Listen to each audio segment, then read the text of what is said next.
Selamat datang di channel Denny Akbar. Novel Menantu Dewa Obat. Bab 268. Tidak lama setelah Reva pergi bekerja, dia menerima kabar bahwa dia telah dipindahkan ke Departemen Pengobatan Tiongkok. Dia tampak sedikit bingung, apakah dekan selalu melakukan sesuatu dengan begitu cepat. Namun Reva tidak peduli. Keterampilan medisnya saat ini juga didasarkan pada pengobatan tradisional Tiongkok, jadi dia merasa memang lebih cocok untuk pergi ke Departemen Pengobatan Tradisional Tiongkok. Reva baru saja selesai memindahkan barang-barangnya ke dalam kantor dan duduk. Tak lama kemudian, Axel, Alina dan Hana masuk ke kantornya sambil tersenyum. Sambil tersenyum Axel bertanya, "Revaku, bagaimana rasanya pindah ke kantor baru?" Hana melihat ke sekeliling dan mengangguk dengan puas lalu berkata, "Masih perlukah dikatakan, tentu saja sangat bagus. Kantor ini sangat luas dan terang. Tampaknya nyaman juga. Benar kan, Reva?" Reva tampak sedikit mengernyit, "Apakah kalian baik-baik saja?" Alina melambai dan berkata, "Ya, kami hanya datang dan berjalan-jalan saja. Kau juga sudah bekerja di sini untuk beberapa waktu dan kami belum pernah datang ke rumah sakit untuk menemuimu.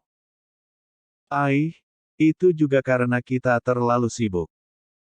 Ini karena hari ini ada waktu luang jadi kami datang ke sini untuk mencari seorang teman lama. Kami sudah berusaha sekuat tenaga memintanya untuk memindahkanmu ke sini menjadi direktur departemen. Tetapi, Reva, kau juga tidak perlu berterima kasih kepada kami. Kita ini masih keluarga sendiri. Jadi ini memang sudah seharusnya kami lakukan." Reva langsung tercengang, apa hubungannya semua ini dengan mereka? Lalu dengan sungguh-sungguh Axel berkata, "Reva, bagaimanapun juga kau telah menganggap kami sebagai papa dan mamamu, kan? Kami sama sekali tidak mengharapkan balas budimu. Kami hanya ingin kau bekerja dengan baik dan tidak menyia-nyiakan usaha kami saja." Reva langsung cemberut dan bertanya-tanya, usaha apa? Batin Reva. Beberapa tahun yang lalu, saat dia bekerja sebagai petugas pembersih, mereka berdua langsung memutar jalan saat melihatnya karena takut terlibat dengannya. Dan sekarang mereka semua datang ke sini untuk menanyakan kabarnya dan berbicara kepadanya, bukankah semua ini demi 3 miliar itu? Reva malas mempedulikan mereka. Lalu dengan santai, dia hanya membalas ucapan mereka dengan beberapa kata. Setelah mengobrol sebentar, ketika keduanya merasa waktunya sudah cukup tepat, akhirnya Alina langsung berkata, "Reva, apakah kau masih memegang kartu bank yang diberikan oleh keluarga Yu sebagai uang kompensasi itu?" Reva, "Oh, ada, kenapa?" Alina langsung tampak gembira dan berkata, "Begini, kami telah mendiskusikannya dengan Nara hari ini. Rumah kita ini sudah terlalu kecil dan kalian berdua juga tidak punya ruang pribadi. Jadi, kami berpikir untuk menggunakan tabungan keluarga kami dan bermaksud untuk mengganti rumah kita dengan yang baru. Tetapi dari segi uangnya masih kurang sedikit lagi. Jadi aku pikir bagaimana kalau kau juga membantu sedikit biayanya sehingga kita bisa mendapatkan rumah yang lebih baik." Reva, "Masih kurang berapa?" Alina, "Tabungan keluarga kami hanya ada sekitar $500.000, tetapi untuk rumah yang bagus di kota Carson, kami juga sulit mengatakan harganya. Bagaimana jika kau memberikan kartu ini kepada kami dan kami akan pergi membelinya sendiri? Setelah membeli rumahnya, aku akan membalikan kartu ini kepadamu. Bagaimana?" Reva tidak berbicara. Hana menatap Reva terus-terusan. Dia melihat Reva tidak berbicara sehingga dia langsung mencibir, kakak ipar, masa kau tidak percaya kepada papa dan mama?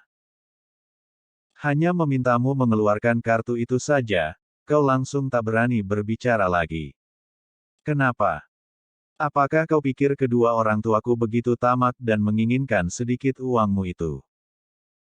Reva menggelengkan kepalanya dan berkata, pastinya aku sangat percaya kepada papa dan mama. Alina langsung tersenyum dan berkata, kau memang anak yang baik. Tenanglah, papa dan mama tidak menginginkan seluruh uangmu itu. Nah, sekarang kau berikan aku kartunya dulu, nanti berapa banyak uang yang dihabiskan akan kulaporkan kepadamu, bagaimana? Lalu dengan tak berdaya Reva berkata, tetapi masalahnya, kalian berdua sudah terlambat. Uang di kartu ini sudah tidak ada. Apa? Seru Axel dan Alina bersamaan. Hana tampak sangat marah dan berkata, 3 miliar dolar. Bagaimana bisa tidak ada? Meskipun kau menghambur-hamburkannya dalam semalam juga tidak mungkin akan langsung lenyap dan habis 3 miliar itu. Apa? Apakah kau sudah mentransfer uang itu ke tempat lain dan sengaja berbohong kepada kami? Aku beritahu ya, uang kompensasi yang ada di dalam kartu itu bukan hanya milikmu saja tetapi juga ada bagian kami. Kau telah menghilangkan uang kami. Aku tidak akan memaafkanmu. Bab 269. Reva pura-pura tampak tak berdaya dan berkata, kalian sudah salah paham. Aku tidak menghabiskan uang itu. Kemudian dengan marah Alina berkata, jadi kemana larinya uang itu? Reva, semua uang itu telah kuberikan kepada keluarga Meng. Keluarga Meng. Axel dan Alina berseru bersamaan. Reva, ya, apakah kau lupa? Gelang giok keluarga Meng itu bernilai lebih dari 3 miliar. Setelah aku memberikan 3 miliar itu dan berbicara dengan susah payah kepada mereka, keluarga Meng baru berjanji untuk tidak mengusut masalah ini lagi. Jika tidak ada 3 miliar ini kemungkinan masalah ini juga akan merepotkan. Axel dan Alina tampak tertegun. Dan mereka berdua langsung merosot di kursi. Setelah beberapa saat, Alina berkata dengan suara gemetar, Mi. Mengapa kau membayar mereka dengan begitu banyak uang? Reva. Gelang giok itu bernilai lebih dari 3 miliar dolar. Dan uang ini pun sebenarnya tidak cukup untuk membayar. Hana langsung menggebrak meja dan berdiri lalu berkata, aku tidak peduli berapa harga gelang giok itu. Jika kau ingin membayarnya pakai saja uangmu sendiri untuk membayarnya. 3 miliar ini bukan milikmu sendiri. 3 miliar itu termasuk dengan kerugian farmasi Su, kerugian kami, kakakku, orang tuaku dan juga kerugian aku dan Hiro. Kau sendiri paling-paling hanya mendapatkan ratusan ribu atau paling banyak 1 juta dolar juga sudah sangat luar biasa. Atas dasar apa kau menggunakan semua uang sebanyak 3 miliar itu untuk membayar orang lain? Saat mendengar ucapannya ini Reva langsung terdiam karena marah. Kompensasi yang dia dapatkan dengan taruhan nyawanya itu ternyata harga nyawanya sekarang hanya senilai 1 juta dolar. Lalu dengan serius Reva berkata, apa hubungannya ini semua dengan Hiro? Dan dengan marah Hana berkata, mengapa tidak ada hubungannya? Dia itu suamiku dan juga menantu dari keluarga Sukami. Dan gara-gara kau dia jadi mendapatkan status sebagai saudara seorang pembunuh. Dia itu seorang pebisnis besar. Apakah kau tahu seberapa besar dampak ini bagi reputasi bisnisnya? Reva langsung terdiam dan merasa heran. Apakah ini juga bisa dikaitkan? Batin Reva. Hiro selalu berada di pihak keluarga Yu sejak awal. Dia berharap Reva mati. Apakah mereka semua tidak mengetahuinya? Lalu Reva menghela nafas dalam-dalam lalu dengan suara yang dalam dia berkata, Hana, jika sesuai dengan ucapanmu itu maka mari kita bicarakan masalah ini satu demi satu. Meskipun uang 3 miliar itu bukan sepenuhnya milikku tetapi masalah gelang giok bukanlah hal yang aku lakukan. Gelang giok itu dijual oleh kalian berdua, kau dan Hiro. Bukankah sudah seharusnya kalian berdua yang bertanggung jawab atas masalah ini? Aku menggunakan uang kompensasi yang diberikan keluarga Yu itu untuk membayar gelang giok yang telah kalian jual. Kalau dihitung-hitung sebenarnya aku juga rugi. Mengapa kau malah menyalahkanku? Tiba-tiba Hana terdiam dan dia benar-benar merasa rugi karena kehilangan gelang giok itu. Kemudian setelah beberapa saat, Hana menggertakkan giginya lagi dan berkata, Reva, tadinya kan kita sudah setuju bahwa kau yang akan bertanggung jawab untuk menyelesaikan masalah ini. Sekarang apa maksudmu? Kau ingin mengingkari kata-katamu. Kau ingin melimpahkan masalah ini kepada kami untuk bertanggung jawab. Lalu dengan dingin Reva berkata, Hana, sebelumnya kita tidak punya uang itu makanya mengapa kalian meminta aku untuk menyelesaikan masalah ini? Dan sekarang karena kebetulan uangnya sudah ada, mengapa tidak membayar kompensasi kepada mereka? Kemudian dengan marah Hana berkata, kalau begitu ujung-ujungnya berarti kau tak punya nyali dan takut mati. Kau telah menjilat kembali ucapanmu sendiri. Demi menghindari masuk penjara, tanpa mengucapkan sepatah kata pun kau langsung menggunakan uang 3 miliar kami untuk membayar orang lain. Reva, apakah kau masih seorang lelaki? Jika kau memang benar-benar masih seorang lelaki maka tepati janjimu dan selesaikan masalah ini. Apa artinya semua ini sekarang? Kau sudah berjanji untuk bertanggung jawab tetapi pada akhirnya selain kau tidak menepati janjimu, kau juga telah membuat keluarga kami kehilangan 3 miliar itu. Mengapa? Mengapa kau begitu licik ketika melakukan sesuatu? Kau punya hak apa untuk menggunakan uang sebanyak 3 miliar itu? Wajah Reva langsung menjadi dingin dan berkata, aku tidak punya hak. Kebetulan kedua orang tua kita ada di sini jadi aku akan menjelaskannya kepadamu hari ini. Semalam ketika aku memberitahu kalian bahwa keluarga Yu telah memberikan kompensasi sebanyak 3 miliar dolar, apa yang kalian katakan? Raut wajah Hana langsung berubah. Lalu dengan dingin Reva melanjutkan ucapannya. Pada saat itu kalian mengatakan bahwa tidak peduli seberapa banyak uang kompensasi yang keluarga Yu berikan, kalian tidak akan pernah menginginkan sepeser pun dari uang itu. Ucapan ini juga bahkan didengar oleh seluruh keluarga Yu. Karena kalian tidak menginginkan sepeser pun uang itu, artinya uang sebanyak 3 miliar ini adalah milikku. Dan karena itu adalah uang milikku jadi mengapa aku tidak punya hak untuk menggunakannya. Bab 270. Hana membuka mulutnya lebar-lebar dan setelah beberapa saat dengan marah dia berkata. Reva, sebenarnya apa maksudmu? Apakah kau sedang mencoba mengungkit masalah lama dengan kami? Oke, jika kau ingin mengungkitnya, aku akan mengungkit semua dan membuat perhitungan yang jelas denganmu. Berapa biaya makan dan minum kau di rumah kami selama 3 tahun?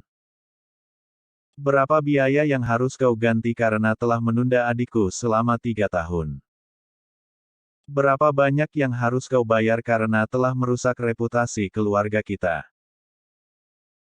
Lalu dengan lembut Reva berkata, Hana, jika kau benar-benar ingin memperhitungkan semua masalah ini, aku akan mencari seorang akuntan profesional untuk membantumu menghitung semua biaya ini. Berapa banyak yang harus aku berikan kepadamu akan aku berikan semua. Tetapi, ada satu hal yang harus aku katakan lebih dulu di awal. Jika masalah perhitungan uang ini sudah dihitung dengan jelas maka aku tidak akan mengurus masalah gelang giok itu lagi. Aku akan mengambil kembali seluruh uang 3 miliar ini. Masalah gelang giok itu kau selesaikanlah sendiri, bagaimana? Hana langsung tercengang.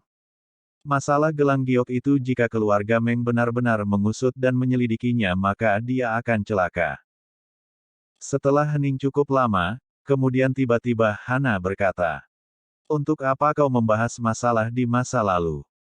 Kenapa? Apakah kami tidak cukup baik kepadamu? Pekerjaanmu ini diatur oleh suami aku untukmu.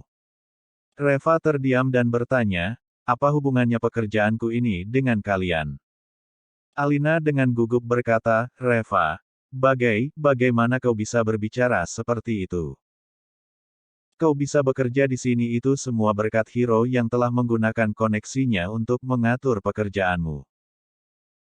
Coba kau pikirkan, bagaimana mungkin kau yang hanya seorang petugas pembersih tiba-tiba saja menjadi seorang direktur departemen?